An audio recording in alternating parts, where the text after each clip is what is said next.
Hello, thank you for tuning in. This is the second call from Davis, who called on the 17th of December, spoke to Matt and Shannon, and he explained that he was an atheist, but through revising his epistemology and dispensing with what he called was a flawed atheist epistemology, he was able to rationally justify belief in God. Essentially, his epistemology, his new epistemology, was that he was going to take philosophical arguments and accept their conclusions as true because the premises could not be definitively defeated. So, okay. Yeah.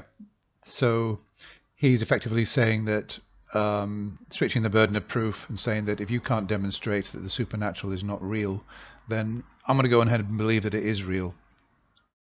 Okay, well, let's go with Davis. He's calling again. He's talking to Matt and Jim. It's the 20th. He's already apologized to Matt for his conduct.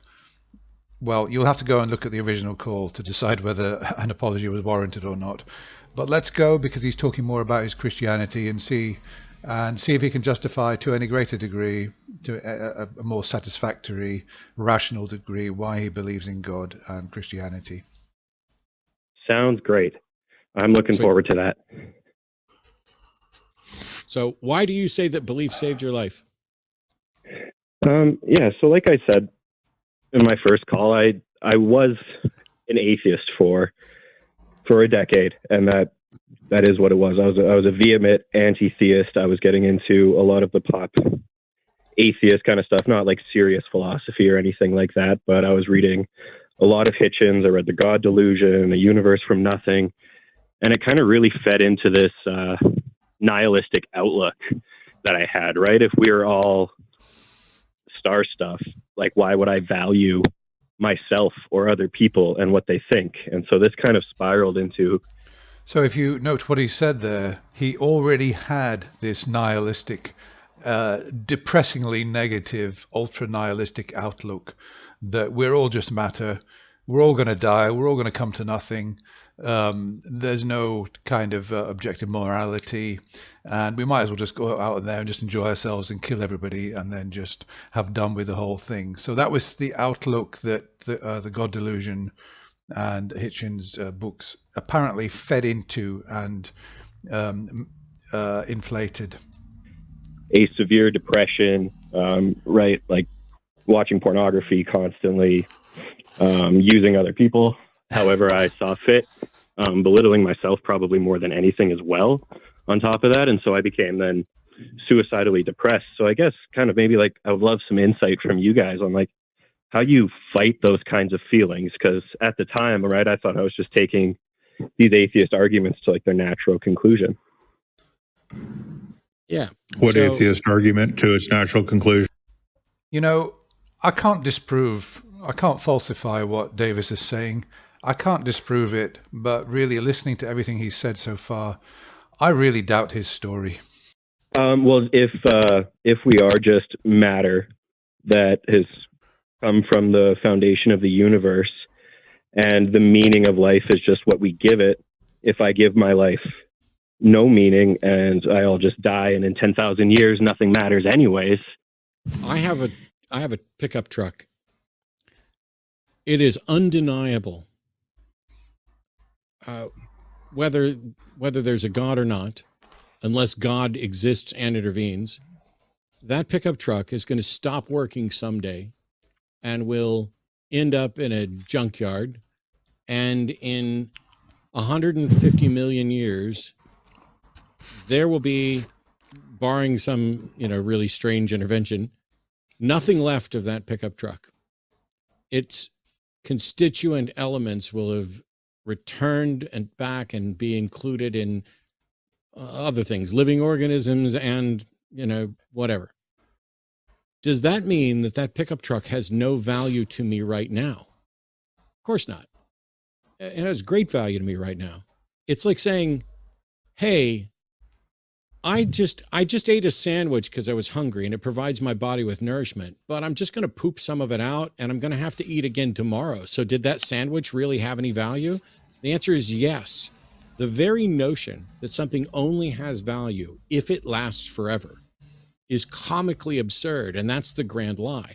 Atheism does not necessarily lead to nihilism, which is why many atheists aren't nihilists. The thing that you bought into, or one of the things that you bought into, is this notion that if we're just matter, then we don't matter. But we do matter to us in this time frame. If at the heat death of the universe, whether there's a God or not, this pair of glasses will be completely useless. But that doesn't mean they're useless to me now. So why should I treat them as if they're useless to me now, just because they'll be useless or non-existent later? Okay, so Matt has made a very good case there for accepting and living a life where there is value and meaning, while accepting that there may not be God, there may not be eternal life. So let's see how Davis responds to that. Oh, just by the way, David's microphone is clipping. I apologize for that. There's nothing I can do about it, and it seems to have come off worse in my re-recording of it, so apologies for that. Mm-hmm. Yeah, I hear what you guys are saying there, but I guess that also kind of fed into my mentality there too, of like, these people are of use to me. These people aren't, I guess, like valuable to me. They're valuable to me in as far as I can use them. And so like, I wasn't seeing intrinsic value in them as people. Does that make sense? So basically, he just lived his life using people. He could see no value in anybody, only insofar as he could get use out of them. I've never felt like that about people, and I can't explain why some people feel that way and live their lives that way. I've got no explanation for it. I haven't found it necessary to have a God or the notion of eternal life in my life in order to find that people have got value in themselves, and that I enjoy having people in my life. I see value in every human being, really, and every creature as well. So I can't relate to what he's saying at all as an atheist. I've got no idea where this is coming from, whether he really ever truly did feel like that. He's become a Christian, and now post hoc he's trying to rationalize it, and now he's claiming that, well, I didn't want to be a nihilist where there's no meaning in life, so I embraced Christianity. I don't know. It's just a bizarre call. Okay, so Matt is moving on. He's conceded that there are some atheists who fall into this negative nihilistic mindset. But he's moving on now to, well, of course, while he did concede that, he also, in my opinion, fully debunked this mindset. But Davis mentioned some other stuff, and Matt is now moving on to some of the other points that Davis made. So let's have a listen to that. The things people choose to point to, I have to try to work them all in and consider them relevant. And so I took notes. You're like, atheism led to nihilistic notions where I didn't have any reason to value myself or others, and was using pornography all the time, and I only cared about people to the extent I could use them, and this led me to being suicidally depressed. It's really, I did note that when Davis was giving examples of the rubbish that he was doing as before he became a Christian, he mentioned using people, and he also mentioned pornography. So he clearly equates morally pornography and using people on the same level. Let's see how Matt deals with that. So first of all, I think that you can get to altruism and valuing people even through purely selfish. Even if you just begin with, how are you useful to me? You can get to a good and decent treatment of people. But because you mentioned pornography, I am duty bound to say, why did you mention pornography? What's wrong with pornography? Why is that anywhere included in whether or not things have meaning or purpose or anything? Yeah, so that was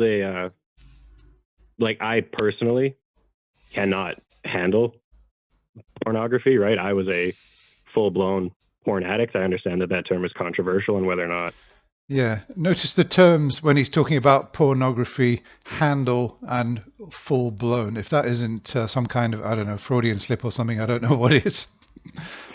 Porn or sex addiction is. Well, he definitely wasn't full blown if he was watching pornography and he's sitting at a table in front of his laptop with his trousers and underwear around his ankles. No, he wasn't full blown. He may have been full handled though. Like a real thing, but I am in like groups for that, right? SAA and stuff like that. Okay. If anybody else is struggling with their use of pornography and wants to stop, I would recommend those groups if they find that they can't stop on their own. I'm happy. By the way, so it was eventually it was taking away from the rest of my life because I was putting it above things that I now find more important. So that was a decision I was making. I get that. And so I have a friend, Dr. Darrell Ray, who will tell you there's no such thing as porn or sex addiction. But that doesn't matter, because if you feel that you have a problem, if pornography was a distraction from your life, then I'm happy for you to get help. However, it doesn't have anything to do with whether or not there's a God, and it doesn't have anything to do with whether or not it's immoral. It is like, there are people who are opposed to pornography because they think it's immoral. And then there are people who, I can't handle it. I just want to, watch porn all the time, and it's becoming a distraction in my life. It's not that the pornography itself is necessarily immoral. It's that you have a problem with it. I'm fine with anybody getting help. Okay, except that Davis specifically said at the start of the call that he was doing bad things, leading a bad, wasteful life, and he actually cited pornography as one of those, next to other what you could say are maybe immoral transgressions, such as just selfishly using people and only. So I think that maybe Davis does actually think that pornography is immoral, and that was his problem with it. Not just the fact that it was getting out of control and he was addicted to it, and he was doing it too much. For whatever problem they have, that ultimately lets their life be better. But you called in to talk about atheism, nihilism, and the value of people.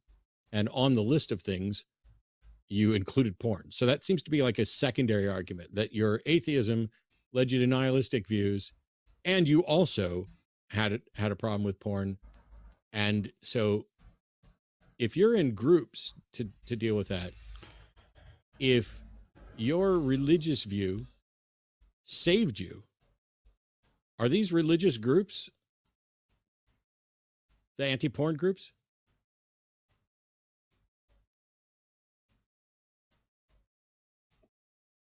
Where's he gone? Hello? He's probably conferring in a room full of Christians who are advising him how to answer. Did we lose him? Davis, did you mute? Did you cheek mute? Sorry, I dropped you there. Can you hear me?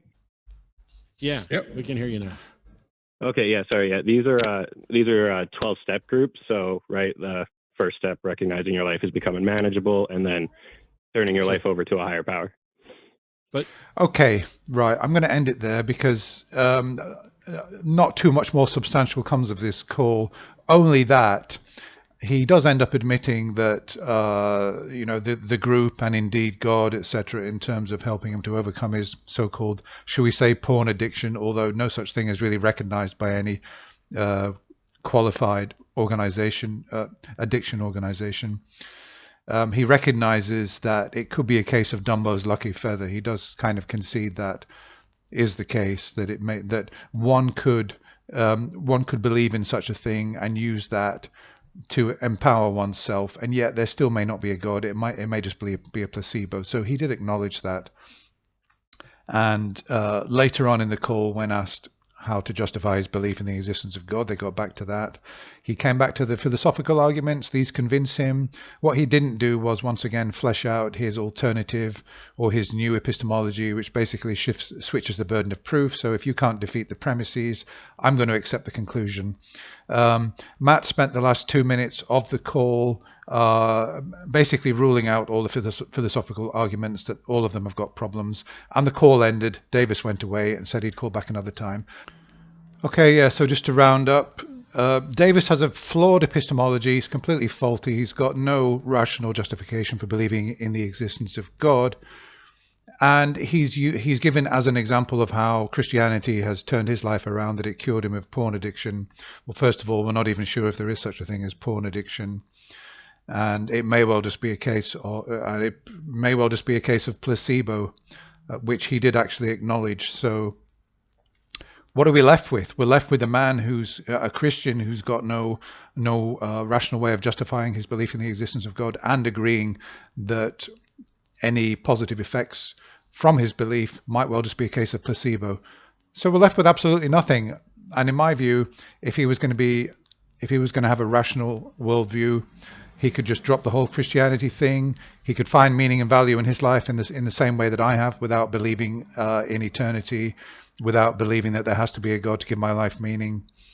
And he could try and self-help with the problems that he has, such as, I don't know, watching too much porn or any other problems that he's got. One can find secular ways of dealing with these things. The bottom line is, he thinks he needs Christianity, but in reality, I think he probably just enjoys being a Christian, and it feels good for him. Okay, that's all for now. Let me know what you thought of Davis overall, both calls. Thanks. Bye for now.